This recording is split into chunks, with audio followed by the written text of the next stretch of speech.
In this playlist, we discuss the false word of faith teaching that states that we as regular human beings and believers can speak things into existence. Now, there are a few components to this false teaching that are often used in parallel. So be sure to use this entire playlist to refute this fallacious teachings and its varying parts. So teachers like Joyce Meyer, Joseph Prince, Kenneth Copeland sadly teach that we can use our words to bring things into our favor, into existence, and be as we define them. They will frequently speak the quote that we should calleth those things which be not as though they were, as though we have the creation abilities of God as seen in the creation account in Genesis. However, a sneaky little tactic that word of faith teachers use is to twist scripture, use eisegesis to inject their own beliefs onto the text, or they just misquote it altogether.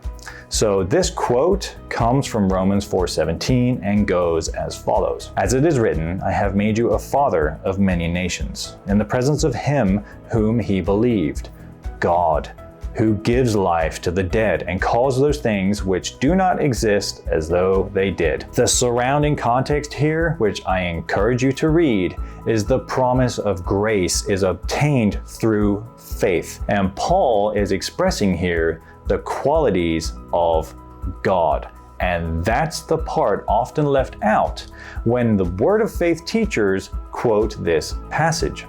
It clearly states, in the presence of whom Abraham believed, God, who gives life to the dead and calls those things which do not exist as though they did. This is a dangerous teaching because it borders on the little God theology, where we believe we are gods, where we think we have the ability to speak things into existence, and this in itself is idolatry. And let's be real, just with a realistic assessment of the world and life as we know it, we obviously cannot speak things into existence. Otherwise, we'd all be rich and have the house of our dreams. There isn't any passage stating that things spoken into existence only come to pass if we have above 75% faith, or it takes 3 weeks to come to fruition. No. We are in the image of God, which is another component of this false teaching that I address in another video. But we are not God, and nor do we have his abilities. It's God who speaks things into existence, not us. Romans 4:17 is clear. God bless and mad love.